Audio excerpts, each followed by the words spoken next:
Today's episode is brought to you by the Vegas Beer Guys and the Sounds in Cinema podcast. Everything sequel contains explicit language. And why the fudge not, you melon farmer?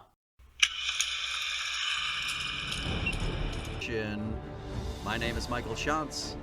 I am from the How Dare You Awards. Joining me, my co-host, your friend, the sage Brit, Tom Stewart from Lonesome Whistle Productions. All right, Tom, what's your last quotable? Turns are great. Great Turner. Is a line of dialogue in this movie. It's something said. Exactly. More accurately, as you're by our titular intonating, character, is something that Stallone accidentally said on screen and they left it in the movie.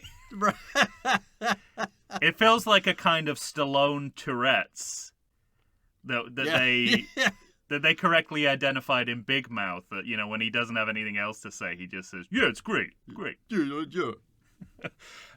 So I'm very fond of that moment and what it says about the lax standards of this movie.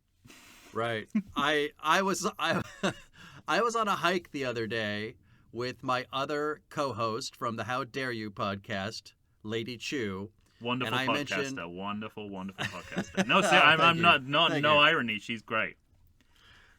I was telling her that we were doing the Rambo series, and I mentioned Rambo Last Blood, and she said, "What?" Naturally, because it's Chu. She had no idea this movie had been made. But she was really shocked that a new Rambo movie had come out in 2019. So, ladies and gentlemen, we are in fact talking about Rambo Last Blood, a 2019 film directed by Adrian Grunberg. The only other movie this guy's directed, Tom, is Get the Gringo. All right, which was filmed at least partially in San Diego. Oh, is that right? And it's another border story.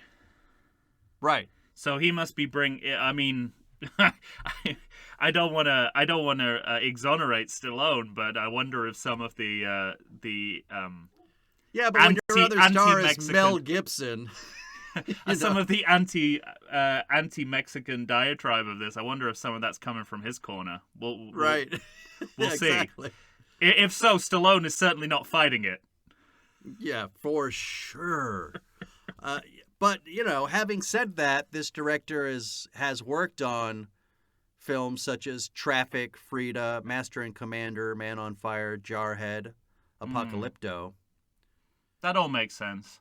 Yeah. These last two movies, in terms at the very least as to what America thought of them, are carbon copies. They both had a budget of $50 million.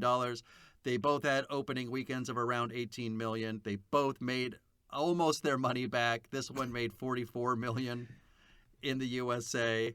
And this one didn't quite outpace the last movie worldwide cumulatively, 91.4, as opposed to, I think it was 113 or so million for its predecessor, for just Rambo. So sadly, his decision to go back is almost justified financially. I was just gonna say it is almost justified. I mean, not artistically, but financially. $44 million in the USA. That might encourage him to make more. I mean, he's already talked about making more. Well, we're gonna tell him his the idea in our next that's episode, right. Yeah, so he'll be fine. If you're listening, Mr. Stallone, I apologize for that rather blunt impersonation of you a few minutes ago. Rather blunt. Oh, that's great. Demolition Man is an underrated classic.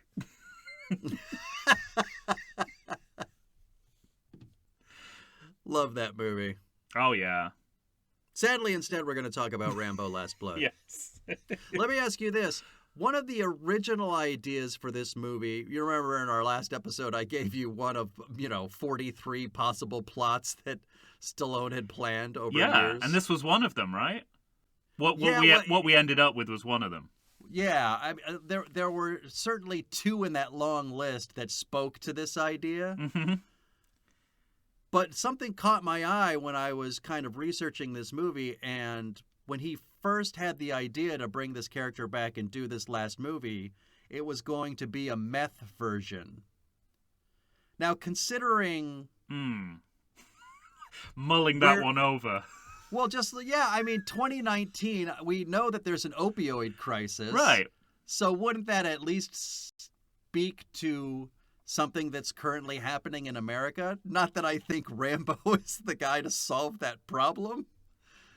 It's a massive geopolitical problem that I'm not sure Rambo can deal with, but in his own small way, I'm sure in some small town he could, in Arizona, fix some meth dealers, but good. Having just heard that, my initial reaction is that it would definitely make this a less racist movie. For sure. Although, you never know. Yeah. Well, some of Trump's propaganda, which also finds its way into this movie, is centered around the opioid crisis. So it's not guaranteed that it will be a less offensive political movie, but it might take the virulent racism out to some extent. But what I mean, that's interesting. I mean, again, my instinct is like the right approach if you want to kind of circle back to First Blood, although the last movie was supposed to do that, and it did, but we're going another full circle here. We managed to go full circle as of the last movie, and we've decided to start, I guess, coloring not even inside the circle. We're coloring outside the lines right, yeah. now. But what makes sense to me is like, and this is what excited me when I saw the trailer, is that we'd go back to we'd go from like an international war. Yeah, me too. That was the one thing I was struck by. To a war, a domestic problem, civil war, which is not what this movie is. But it's certainly not that it's not state actors; it's all private actors. Right. There's no government or army in this. Correct. It's all between individuals, which takes it back to First Blood. But but then once you make... You think that was super intentional?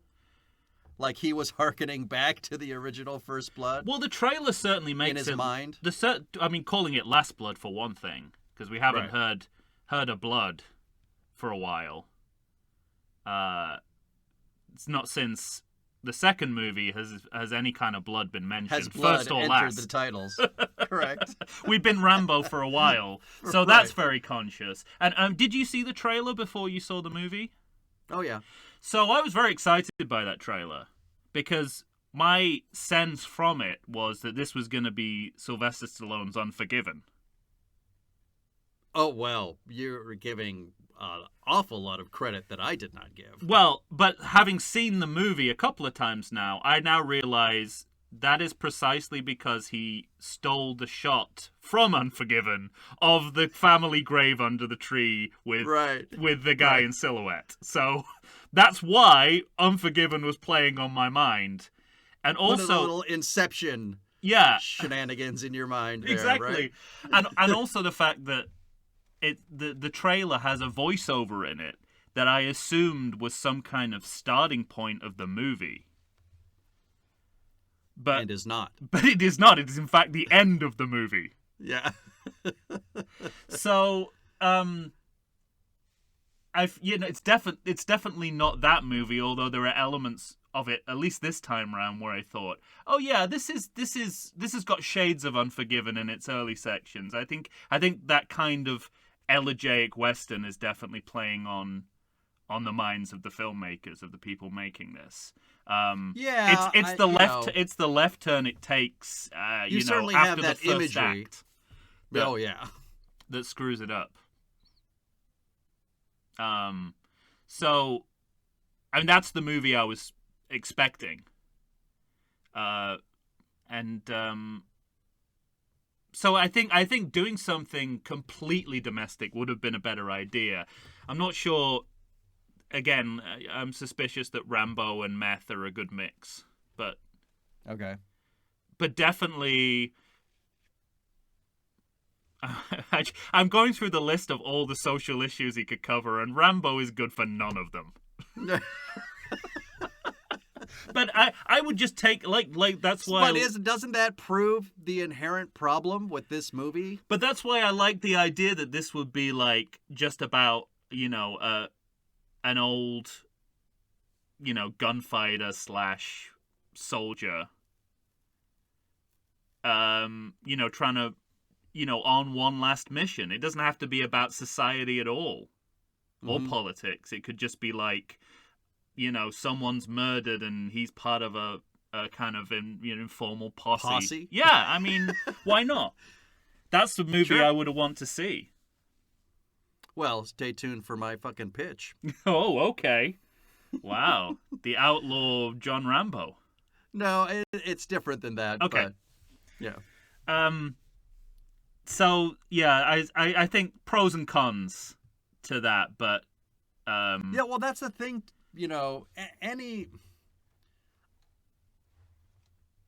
when I first saw the trailer, I mean, I remember being very struck by the question, why? I'm not saying that 2008's Rambo, was the end-all, be-all of great films, but it did, and we talked about this in the previous episode, it did feel like it completed this series.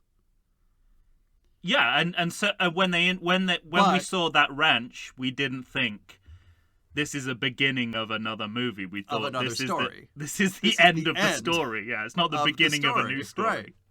But Stallone doesn't think in those terms. Because I'm willing to carry Sylvester Stallone's water for him, like you, like the second I see it, I'm like, oh, goody. Yeah. Let's see what's going on with John J. Rambo. And, unfortunately, it just... There's really not a lot in this movie that I like. It feels like a misstep, all the way through. I don't know if I said this in the last episode, but I kind of like the fact that they pick up at the ranch. Mm-hmm. Like, I think... No, I'll agree with that. I think if they'd have forgotten about that, it would have been an even worse movie. Yeah. But but sadly, the downside of that is what that lumbers them with, story-wise, is just more trouble than it's worth. Sure. Well, and so let's start at the beginning, because John J. Rambo is on his Arizona farm. That's right. Riding his horses. Oh, wow. I still marvel at the fact that this thick hulk of a man is as good a horseman as he is, but he is. But that's neither here nor there. But he's living with some people we've never met before. And I'm not sure this movie decides to explain who these people are. I have exactly the same note. I think I don't want to kind of like feed into the racism of the movie. Of course there's no reason why Rambo's sister could have married into a Mexican family, and this is just the extended family now. But right, the sense I got after giving us zero information the first time I saw this movie was that that family were in charge of running the ranch, and Rambo, when his father died, just kind of adopted them as his own family. That's the sense I got. Okay. The movie having given us no information. This time when I saw it, I think they're actually related. Well, and that's a weird thing. I mean, the young woman is always calling him Uncle John. Right. Then a character at one point in the middle of the movies, like, who's this? Who's she to you? Why do you care? What is she, your daughter? And he goes, yes. Which we know is not true, because we've met her father in the movie. But I understand the intention behind that line. Like, I understand. I do too. It's like... But it just seems strange, the idea for that all the intents and character purposes, of Rambo wants to move on past this conversation. He doesn't want to have to explain the strange dynamic of of how they know each other to this character. So he just says, yeah, she's my daughter. Just so they can move on. Yeah, exactly. It's like, I think that's exactly what it is. But within the context of already ambiguous familial relations, it's not a helpful moment.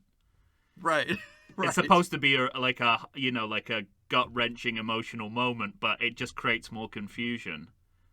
So I think it's... Well, and I also, did you have a feeling, because at the very beginning of the movie with, I think is it Adriana? Gabriella? Is the actor? Mara Beltran? Who plays, I'm assuming, Gabriella's mother. Yes, grandmother. Okay, see? Like, this fucking movie doesn't explain you know what? thing. It's a careful what you wish for moment, because I like the fact that and I've liked it in all the way through this franchise, that when they do exposition, they do it visually rather than through dialogue. Yeah. But it's just a quick scan over a few photographs that tell us nothing. Right. They tell us that these people have a relationship, which we already know, but they don't explain what that relationship is. But they don't explain what it is. And that's... But I also took issue with, Rambo and Mara are having a conversation, and to me, my note is, I don't believe these people know each other. I literally thought, this must have been the first day of shooting. Well, that's where you get the turn's a great, great turner line. So clearly, Stallone's not feeling too comfortable as an actor. He has to do his Stallone Tourette's. Overall, in the big scheme of things, not that there's anything particularly remarkable or good about these scenes, but this is the part of the movie that I kind of enjoy. I think the family drama works relatively well. Stallone looks more comfortable. I mean, really the only kind of... He's at an age now where, if he wants to do something that's impressive physically, fancy riding of horses is as good as it's going to get. Yeah. And I enjoy also being a Stallone head, I enjoy the extra diegetic significance of that. The fact that he's riding a stallion. Of course, he used to be known as the Italian Stallion from a softcore porn film he did in his early career. Well, it's also the nickname of Rocky Balboa. That's right, yeah. So he's bringing that element in, that what you've revealed to me about him being such a great horseman, and we also see that in Rambo 3. So I love those threads that are in this kind of moment. I kind of enjoy I'm comfortable with where this sequence goes. And you mentioned to me, I didn't know this, that the extended cut of the movie, which I assumed was like a unrated cut, but clearly there's nothing else you could put in there that is not already in this movie. Once you've ripped a man's heart out, there's nowhere to go. The heaps of violence that are in this movie. But you said that there was like an extra scene where he rescues someone from a storm, and I was thinking, God, I'm sure that weighed the movie down story-wise, but I would have loved to... But you said it interested you, yeah. Well, I just thought, that's the flavor of the movie I like. This movie, incidentally, is 129 something. Okay, so two things here. First of all, we've said before... We've talked before about the red flag, like the sequels getting shorter is a red flag. Yeah. Paul Scheer on How Did This Get Made often says that one of the ways you know you're watching a bad movie is if it doesn't get to the 90-minute mark.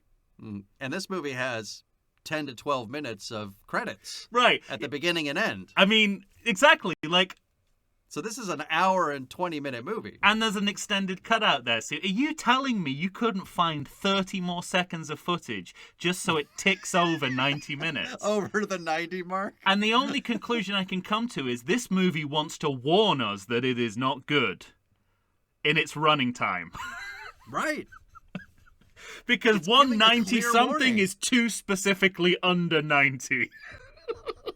For that to be significant. There's no movie I trust less than a movie that purports to be lean and mean at just under 90 minutes. But also, this like First Blood is 93 minutes, so you've not got far to go. Right. You've not got much leeway there because you don't want to be over 93 minutes, really. But you don't want to be under 90, and yet this movie does both. But anyway, that was my biggest gripe. Aside from the fact, as with the last movie, I missed the TriStar logo. Yeah. I mean, TriStar logo. I remember my younger brother once said, I think I'm going to go to TriStar and get a picture deal. This is when he's like 19. I said, oh, is that right? How are you going to manage to do that? He goes, I don't know. I'll figure it out. I really like that horse. Yeah. Oh, your brother is speaking my language because I'm fascinated by how. I tell you what fascinates me about the horse, the TriStar horse. We can talk about this. It's two of the Rambo movies. This is relevant. That horse has always looked out of control to me. I guarantee you, whoever was in charge of filming that logo died because a horse trampled on his head. All right, ladies and gentlemen, we're just getting started with Rambo Last Blood. We're talking about a logo that's not even in this movie. Yeah, that's not even in the movie. We're going to take...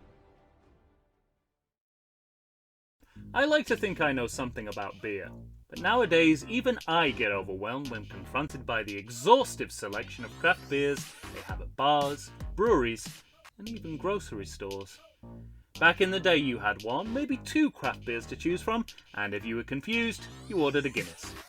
But in beerstinations like San Diego, the craft beer options lately are in double, sometimes even triple digits. So what's a beer drinker to do? You need what I need, the Vegas Beer Guys. Your beer of choice should be a perfect blend of malt and hops. And so a live show about beer needs that same balance. And the Vegas Beer Guys matches beer expert Dan Aker with self-proclaimed beer novice Stephen J. Weiss. The results are eminently drinkable. They're on Facebook, they're on Instagram. They'll try new beers, they'll tell you about beer. Think of them as your beer Sherpas guiding you up a foamy-headed mountain to reach the peak of your pint. God, I need a beer.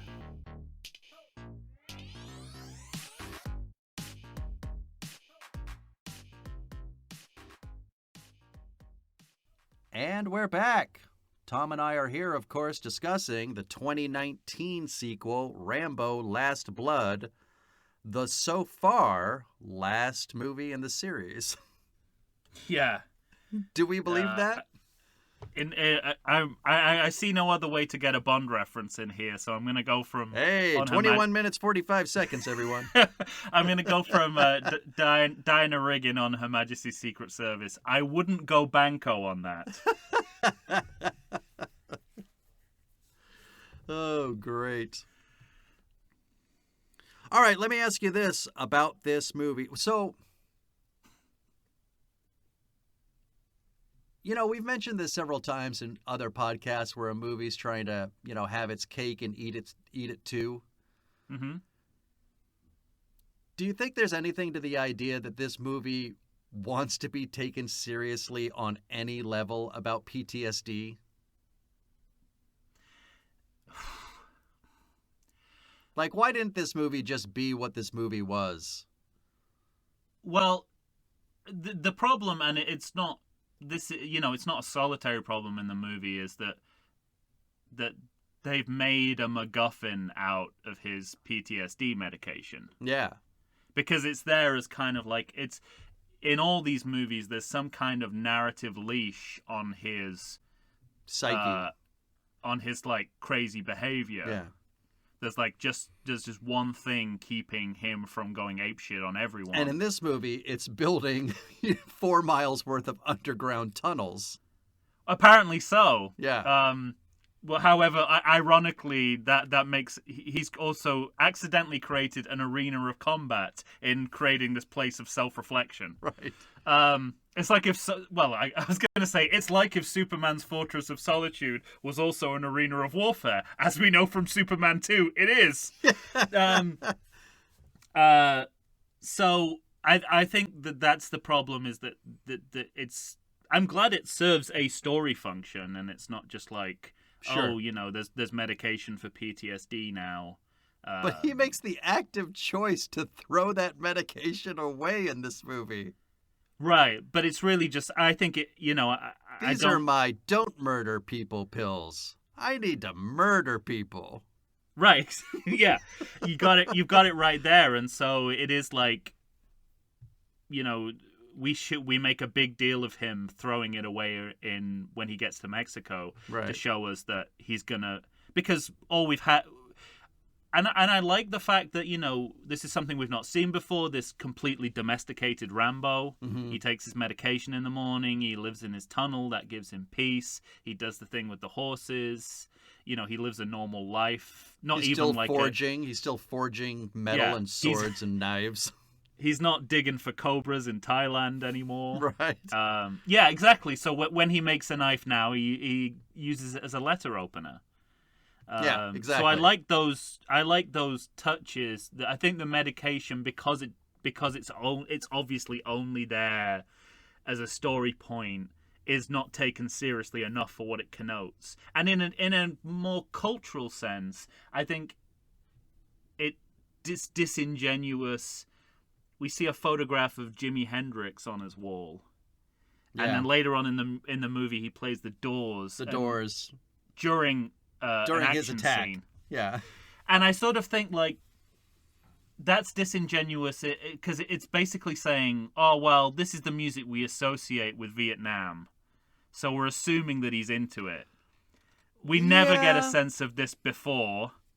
Okay, I'll give you that. That he's even aware of popular music, or even at that time. Mm-hmm. And I think it just... And it doesn't seem like the kind of character who would would have been really meta? Celebrating that era of music. What would have been really meta is if when the drug dealers show up and instead of playing the Doors, he plays like classic orchestrated music from the Rambo movies. Well, I mean, that would feel more like the soundtrack that's running to his head rather than Jim Morrison. Right. This hippie poet. Because but I always took it. I didn't go far. I guess I gave the movie a break in the sense of, okay, yeah, this guy's stuck in the past, so he's probably listening to the music he did when he was a kid. All right, fine. And I just let it go with that. Okay, fair enough. But it's... what do you think about him having flashbacks to stock footage of news from Vietnam? That he could have never possibly seen because he was in Vietnam. Right. And then on top of that, it's presented in the form of sort of whispers in the tunnels, as if the tunnels he built to help settle his mind are now haunting him. You remember that, as he's walking through the tunnels and checking to make sure the tunnels are all, good and tunnel-like? And you start hearing whispers and then seeing flashbacks and that, Yeah, I'm gonna. It's the thing. It's like in the wrong hands. But that's the thing about this movie. Like can be awful. Like wait, say it again. You in the wrong hands, something that you desire to happen can become the worst possible thing you can imagine. Yeah. So, like, I'm saying I love this idea of the domesticated Rambo, and obviously specifically Stallone, where he is age-wise. That's what I want to see more than, than him as a pretending that he could in any way be an action hero, anymore. So I like that turn, but I think they fucked that up too, though. What they fuck it up with is, like, I mean, it's still my favorite parts of the movie, the beginning and end, but it's set up as something that is like giving us exposition about Rambo's emotional state. But in the final act, it's just everything is just about weapons and location. Like, it's all about how well it fits into that arena of combat he creates. So the emotional significance psychologically, of it's pretty ugly at the end. I mean, it's the verbiage that he's using about Yes. making Well, yes. people feel his hate and his Right. pain. Mm-hmm. But Ugh. it's set up as like this. It's set up as like he's found his sanctuary, and then in the end of the movie, you realize that everything that's been set up is just kind of mission prep, Right. disguised as psychological background. So while those two sections of the movie work best for me independent of each other, Right. together they make for a mess. staggeringly uneven movie. Right. Which is not even to talk about the midsection of this movie, which is abhorrent from start to finish. Yeah. Everything Irredeemable. about it. Irredeemable. Ugh. I think the point... So for those that don't know, let's Go ahead. catch them up on what actually happens in this movie. The character of Gabriella, she wants to. What is it? She wants to see her father, but why? She gets that underground phone call that there wouldn't be reception for her to receive, and in the tunnel, she wants to reconnect with her father, but only to find out. Oh yeah, why I made he a note of abandoned that. them. Right. And Rambo, but before we know Does this feel justified? Does No. this feel at all justified that she makes this choice to go to Mexico to take that trip? It's a big left turn. Right. The problem is, before we know any of this, all the information we have is she says to Rambo, "I want to go to Mexico," and he says, "Why the fuck would you want to do that?" And Right. this is before we know the context, which is that she wants to go and see her father, and he knows that this is the worst decision she could possibly make. Well, not only that, he says, "I'm not letting you go to such a dangerous place." Right. So but basically, before we've even got to Mexico, he's already slandered an entire country. Right. Yeah. He's reduced, this one line has reduced this, I'm not going to pretend that the kinds of crimes and violence that we see in the movie don't Mexico exist. It absolutely exist. But to reduce this rich, varied culture and society to this tiny part of what's going on in the country currently. Because of this, this movie posits that any person that goes to Mexico is going to be kidnapped, sold into slavery, and used as a drug pin needle or a drug, Yeah. inside of 12 hours. Right. That will be your life. Which is abhorrently racist. Right, and there's no gray area within that. Right. And really only paying lip service to the idea that, the real truth of this is that poverty is responsible for a lot of this, a lot of people's decisions in this area, which they only ever pay lip service to through the Giselle character, but she's represented too unsympathetically for that to ever come through. Right. Which is her friend in Mexico who sells her to a drug lord. And then through the Paz Vega because she character, says things. That character says things like, "I see you judging my place, like you think it's a shithole." Right. But it doesn't look like a shithole. It just looks like, It just doesn't know. It's sort of like we should throw something in that shows that we think that, there are social reasons why she's a bad person. But doing nothing in the characterization or the acting, and I don't blame the actor here. She's given what she is to do, which is a caricature. Sure. There's nothing in that makes that case, and there's nothing like the Paz Vega character in this who plays a journalist, right, who has lost a relative to the cartel that Rambo is mixed up with. And saves him. She's really the reason Rambo's alive. But she's a journalist and she's trying to expose the crime and corruption. But we never, again, it's like, well, we've got to throw in a good Mexican.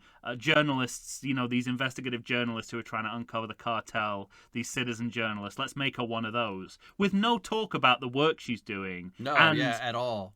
That serves no function. She's literally just the person. No, it only In serves fact, the function it's not even of her. giving Rambo the information he needs to go kill some people. Right. And that's it. And again, there's a class issue there. It's like we can't see working class people as working class Mexicans as good Mexicans. You have to be this middle class. Well, and on top of that, like this to whole be a middle good person. section, take out all the terrible racist nonsense.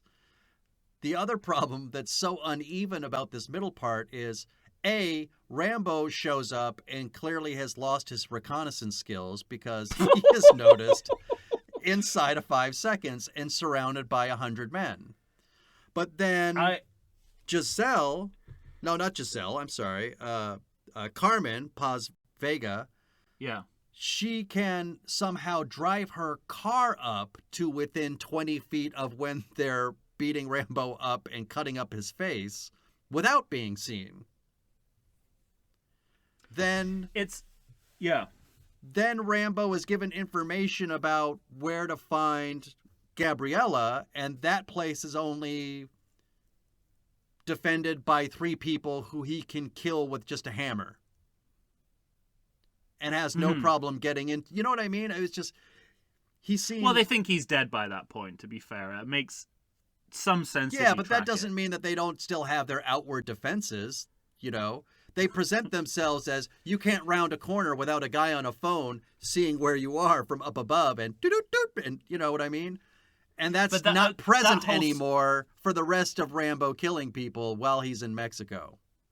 I don't disagree. I mean, the whole point of that, he gets beaten on by not only, like young, healthy people, but if you look in the background, there's some guys who are older than him kicking his head in. Right. Which I think is saying us, like, Rambo isn't just out of shape and too old. He's, like, not even good compared to some guy who, like, sweeps the floor for the mob. Right, exactly. It was like they found a guy, they found a homeless man who was sitting next to one of their buildings and said, hey, you want to get in on this?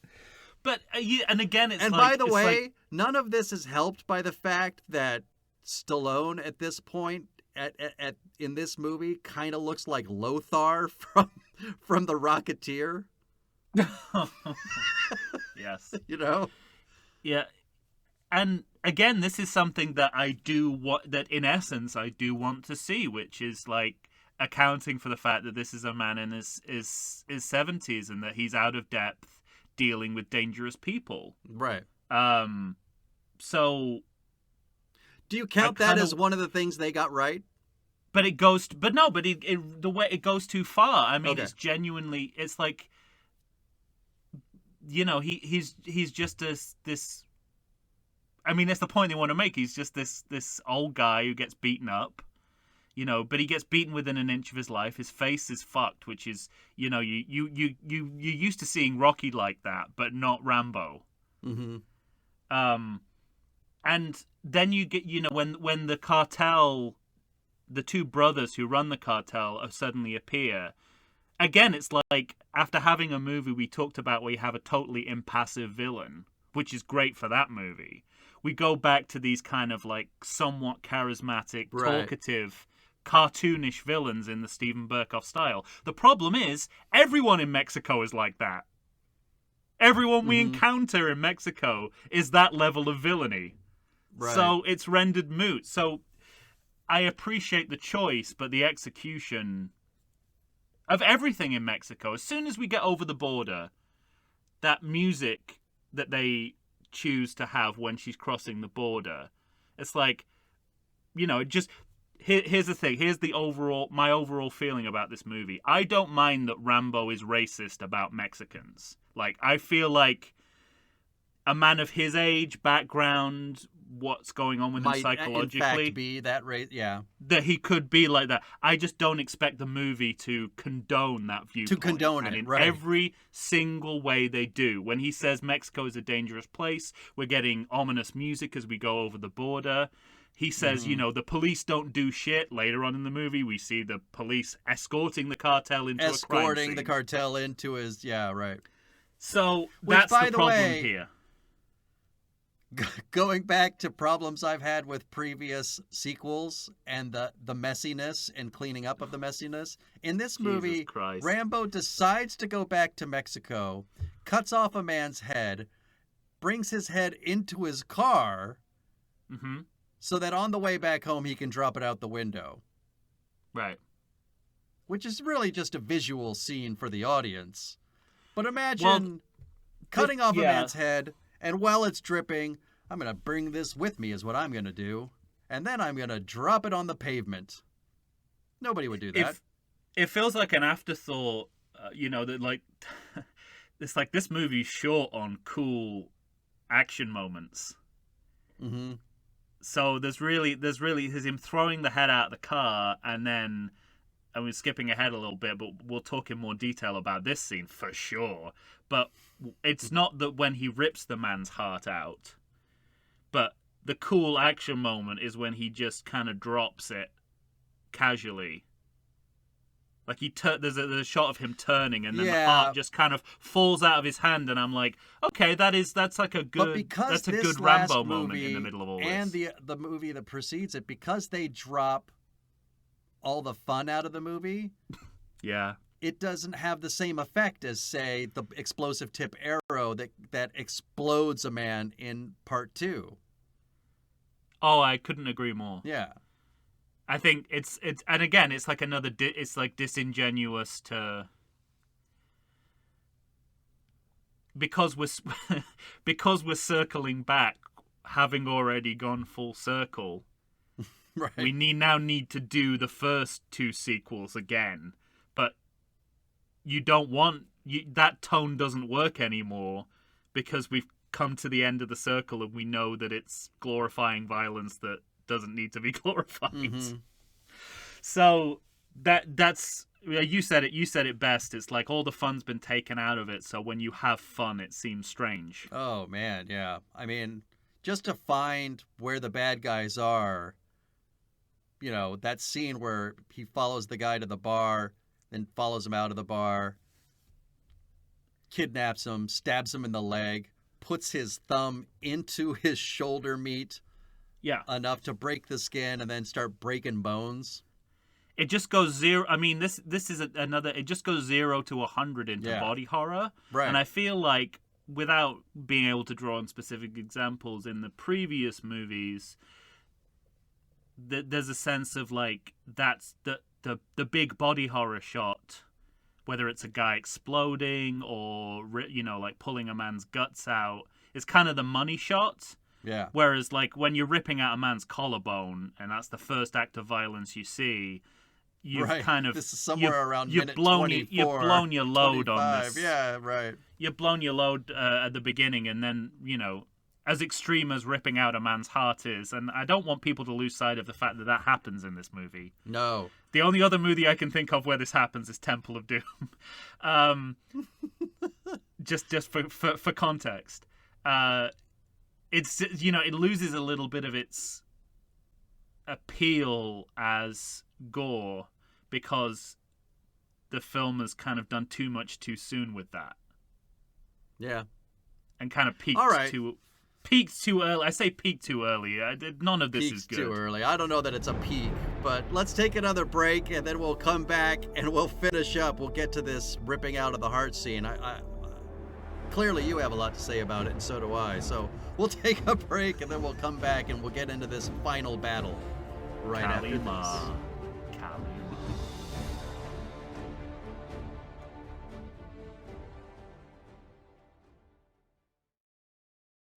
If you like podcasts like I do, boy, do I have a treat for you. You need to stay on target and check out the Sounds and Cinema podcast. Listen as your host, sound designer, and music creator Tony Parham, and co-host, musical performer, and sound lover Derek Hansen, D-Rock if you're nasty, and I am, discuss all things sound related to film, television, stage, and theatrical productions. They discuss environmental sounds, bioacoustics, dialogue, the nature of communication through sound, but as an added bonus, they drink beer and try to... stay on target. Find them wherever you get your podcasts and listen to the pure mania of a man who can charitably be described as Doug, the dog from Up, and another man with a soothing and sultry voice trying to get that man to... stay on target. That's the Sounds in Cinema podcast. Tune in and listen to the sounds they are creating just for you. And we're back. Tom and I are here discussing Rambo Last Blood. All right, Tom, there's a couple of things I want to get to before we get to this final battle scene. I just came across a note that speaks to the sort of racism of this movie that I don't want to let pass. Okay. Because there's that moment where Paz Vega does save Rambo, right? Oh, 100%. So she gets him, puts him in the car, gets him home, doctor. Yeah. He wakes up 4 days later, I believe. Right. I'll take... His first question of her is, why did you do this? I have that note too. As if to say, you're a Mexican. Why would you help someone? I'm going to quote directly. And of course, she has to say, I would do it for anyone. I'm going to... Because, I'm a human being. I'm going to quote directly from my notes. At first, go Rambo ahead. can't believe a Mexican helped him. Then, he rides roughshod over her sister's death. Right? Because at this point she says, Yes. my sister was killed by the cartel as well. So, I've devoted my life to prosecuting, getting them prosecuted. And he's like, okay, let's go to the whorehouse. Or I don't know what he says, but it's not a reference to that. Right. In fact, No. I sort of remember that he kind of uses... It's let's help me with my he kind situation. of uses that as blackmail for her to help him more, as if saving his life from certain death is not good enough. It's like these Mexicans, they save your life, but then they won't follow through. But then they won't do what you tell them to do. So yeah, you're absolutely right. That is incredibly problematic, and I noticed it too. That even this character who's supposed to represent the most, as they see it, the most positive aspects of Mexico, which is independent journalism fighting the cartel. Independent journalism. They fucked that out royally too. Well, and then we go home and he's preparing for battle, and you have what I refer to as, we're going back to the 80s with montages. Yep. We have what I call the sadness and despair montage. Are you talking about him, his literally Home Alone preparations? Yes. And I thought that was the point. And I wanted to know what you thought, because so much of that is filled with things we've already seen, not in previous movies, but in this fucking movie. Yes. Well. And of course, we've skipped over the very point that Gabriella is dead by this point. He does manage to save her, but not in time for her to do anything other than die on the car ride home. And this is a point of contrast with it actually makes Rambo look the previous worse. Movie. The Rambo 4 Rambo look worse. Because because she gets raped and drugged so quickly before Rambo is even aware that she's left Arizona. She's dead inside of 5 days. We realize that, which even just from a money standpoint from the cartel, you want to keep these people you've kidnapped alive. Then they make the point again. They deal with that in a bullshit way by saying, "Oh, I'm going to make an example of her because we're going to make an crazy, example of her your because crazy you tried to white save her. possibly Your might crazy be your uncle dad. man I think they came think and tried to hurt someone. Yeah. And we kicked the shit out of him. So for some reason, that means you get like 10 times as many drugs pumped into you. Yeah. But we realized that Julie Benz was spared solely because she was white enough. Because they're not sparing the brown women in this. And a brown teenager. Mm-hmm. I mean, it's shocking. And then they do something. The politics of it are so gross. And then, of course, to cap it all off, you know, he I suppose we should talk about him crashing the border fence and what that's supposed to symbolize. Mm-hmm. Nothing good. Nothing good, right? But, you know, he tries to get her home, and he's driving her home, and we have this kind of story time in the car where he's trying to keep her from stay awake so she won't die. And he from tells going her to sleep. things that you're right, and you say that it's talking about things that are just in this movie and are just between the end of Rambo and this movie. They play those kind of events that we don't know about, have not seen, play such a huge part in this movie, it falls apart. So he tells this story, something we don't know anything about the relationship, and he fills some of that in. And he says, you know, you were goodness and good, there's good in the world, family, innocence. I started to believe in that. Then she dies. So basically we're endorsing Rambo's viewpoint, you know. Yeah, everything's fucked. Mm-hmm. I can kill whoever I want now because nothing matters. Because the world's And bad. of course, the image of him breaking over the border fence, which I've gone back and forth on, like how pro-Trumpian I think this movie is, but that's a damning image. This image of a permeable border that is later followed up by the cartel coming to Arizona by literally walking Inspector Gadget style underneath the border and then coming up. Right. And, you know, this image of a permeable border has played into so much of Trump's anti-immigration rhetoric. It's hard not to see it as part of the same thing.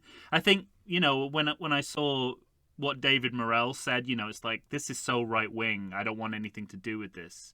David Morrell being the author of First Blood, the original author of the first book. I wanted to distance myself a little bit from that, because there are times when I can see some from the Morrell stance, because I think there are times when you could almost read it as if not anti-Trump, then certainly that it's trying to make a different point.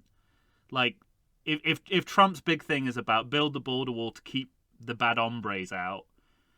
Bad hombres, Jesus Christ. Stallone's sort of saying like, well, they'd find a way into the country, but that in itself is even more racist than what Trump's even talking about. So it's really difficult because it's hard to get past that. You know, it's like you could almost play a Trump voiceover of him saying, you know, there are a lot of bad hombres coming into our country over the Inspector Gadget style trapdoor entry. Yeah, exactly. But I go back and forth. Like, what if that scene had Trump voiceover? I'm sure on someone's it? done it. I'm sure someone on Parler's done it. Yeah, exactly. So that's a lot of that's hard to take. I mean, I'm giving him the benefit of the doubt a lot of the time that some of it is a little bit unintentional. I mean, there's also the cool, you know, it's like another cool action moment of him ramming the fence. But the fact that it's the U.S. border, you can't overlook that. You can't overlook it, exactly. So, well, and then we get to, you know, his Home Alone moment. That's the thing, like in previous movies, you kind of read Home Alone into it, even though it's like in the jungle or in the desert. He's in his home. This is indistinguishable from what happens in Home Alone. He's protecting his house against intruders. It's the same thing. There's no difference anymore. Well, I wrote two notes. I wrote down Rambo's got his Home Alone moment, and then I also wrote down we also kind of have an A-Team getting ready scene. Oh yeah. Because right around minute 40 of every A-Team episode is the A-Team And preparing I didn't for mind, battle. to be honest, I didn't mind that. I felt that that was the point where the movie was kind of remembering what it was supposed to be. To be, you know, like, I think we talked about this before when we were discussing A Good Day to Die Hard. That like the last act of that movie almost gets to grips with what a Die Hard movie should be like, and I feel like it's sort of like it's almost like, you know, suddenly remembering that you're doing a Rambo movie. It's like, oh shit, we got to have this. I mean, this is as good a time as any. We're a bit late in the movie for this kind of stuff, but okay. Right. Because I've decided that this movie is morally terrible. Like I don't think that's a unilateral scene... decision, Michael. But if you take this scene just by itself, I think it works on, you know, for what it is. The Doors starts playing. And again, that's more like something that would happen in Home Alone than a Rambo movie. Because I was trying to think, is there, you know, would Rambo ever, you know, the WWRD, would Rambo ever do something that comic in this context when it's so it's like more personal to him than it's ever been before? Than it's ever been, exactly. And then I'm like, well, maybe in Rambo 3, but I guess that just goes to prove that it definitely shouldn't be in there. Because those kind of things only work within the mild, you know, the sort of weirdly comic framework of Rambo 3. Comic framework of that movie, yeah, exactly. But yeah, and the Doors, the 5-1 by the Doors is one of my favorite songs. I'm not gonna, you know, I'm always happy to hear it, just not in this context. It's you've alluded to it as well. We're calling back to things that are not from previous movies, but have only been established at the beginning of this movie. And for all the content, you know, there's a great scene. I'm talking relatively here. There's a good scene. There's a good there's a good shot. I'm talking myself out of this gradually. There's a good edit.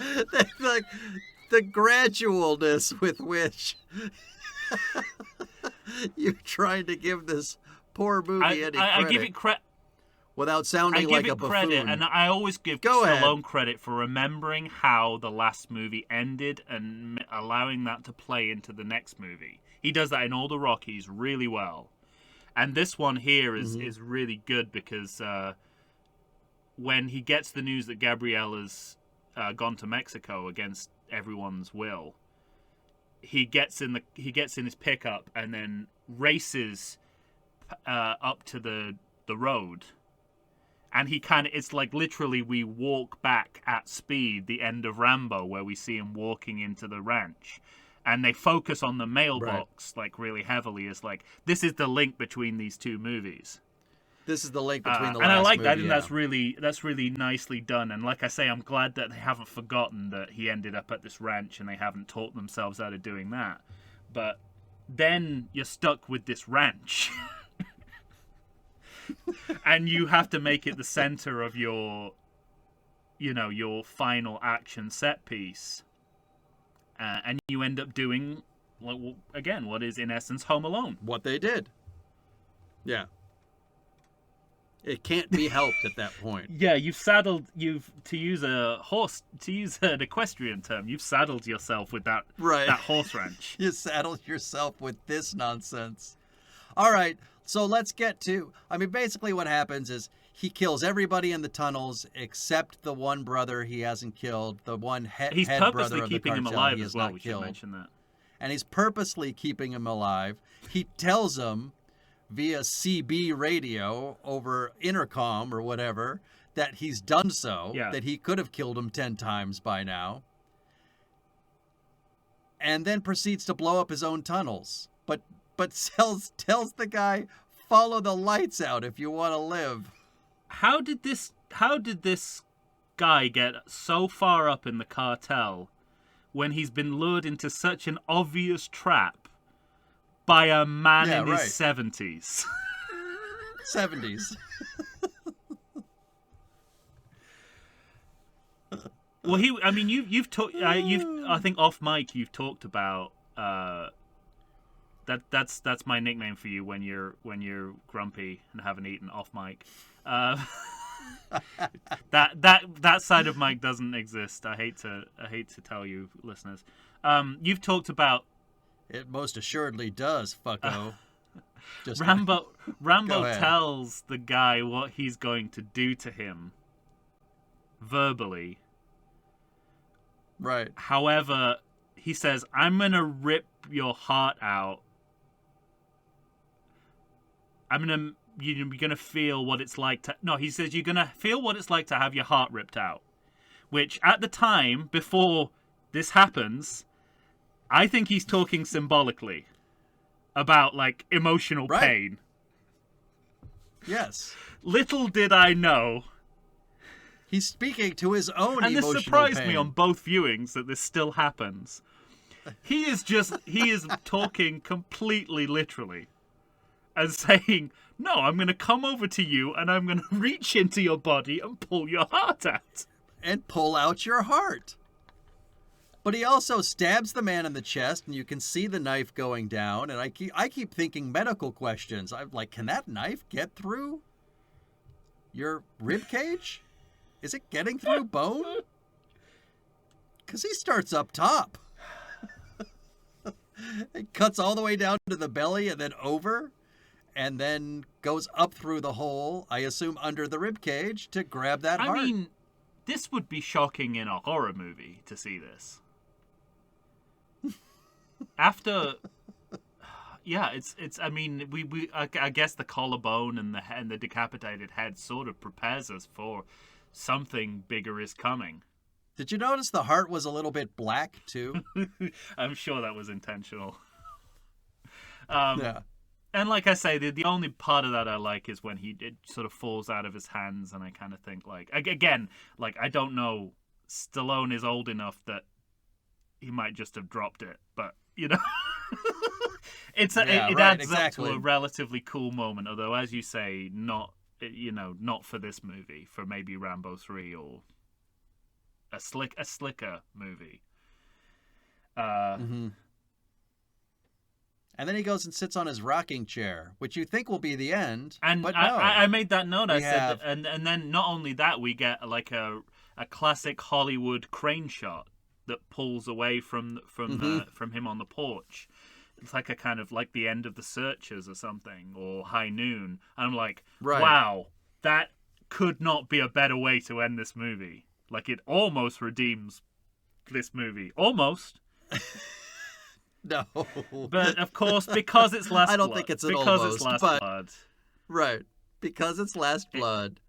And because it's a fifth in the series, maybe, because he insists on, in the same as the Rocky series, when he makes his shittiest movie in the series, that's when he shows a multitude of single shots from every movie in the series. Before that, there's a voiceover, which is the voiceover that we heard in the trailer, and I assume was like an opening monologue or something, but is in fact the end of the movie. Not only does this not tell us anything we don't already know,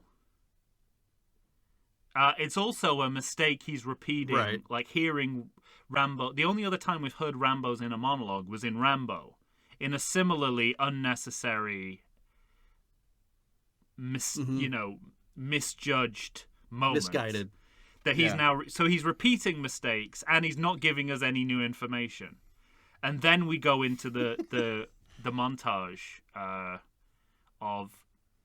Well, then we go into the montage, and the end of the montage is him getting on a horse and riding towards the mountains, apparently for medical attention. It's hard for me to not. I mean, I've been reading, and this will come into play in a little while for us.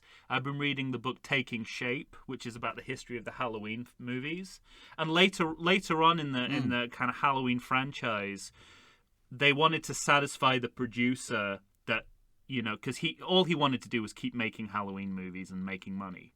So every time they wanted to kill off Michael Myers, they would film a scene in which Michael Myers survives. So it's like, look, we're going to end the movie with him clearly dying, but we've also filmed a scene where we can let's walk that back. So we can walk it back. And that's, how they went from H2O to Halloween Resurrection, was by putting a scene that they'd filmed for insurance in the beginning of the next movie.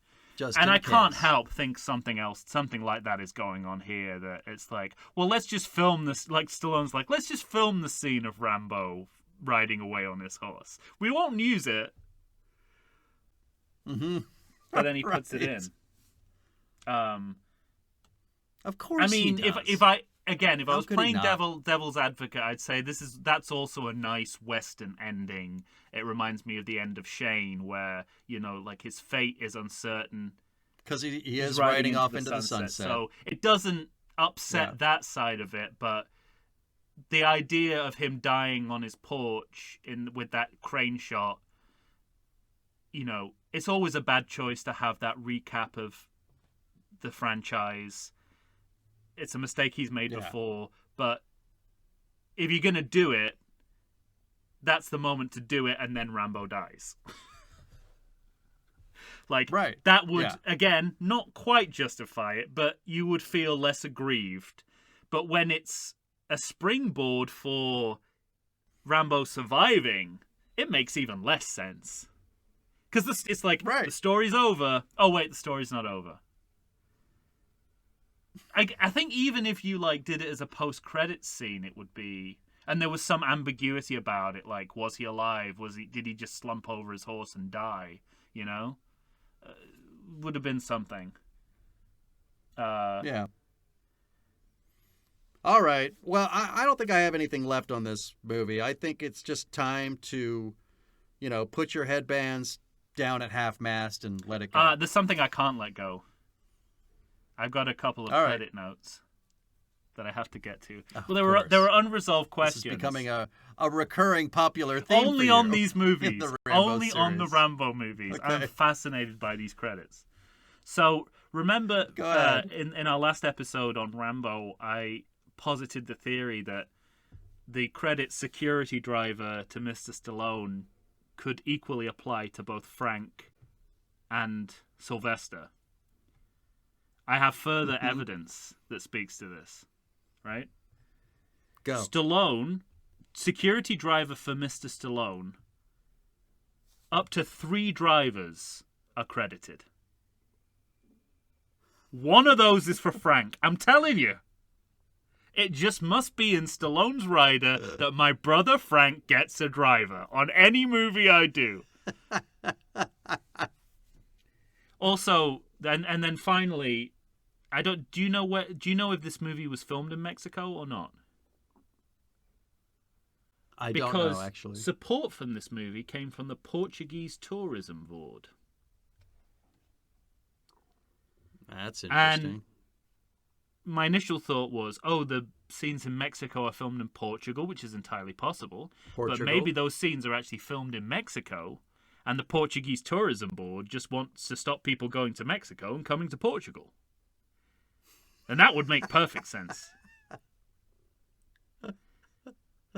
Because the last thing I want to do after seeing this movie is go to Mexico. Even though I know I would have an amazing time. Because every time I go to Mexico, I have an amazing time.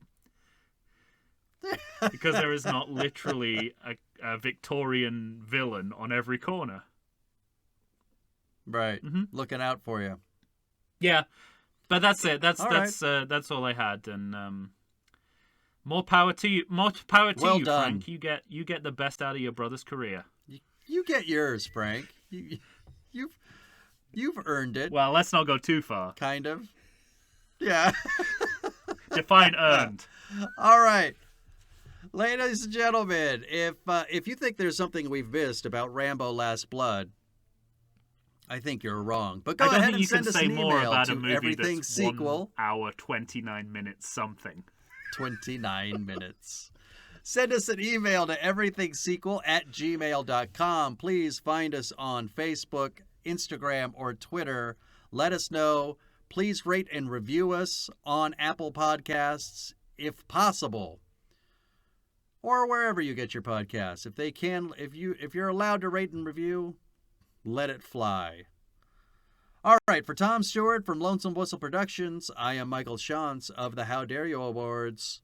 We will see you next time when we're actually advocating for pitching another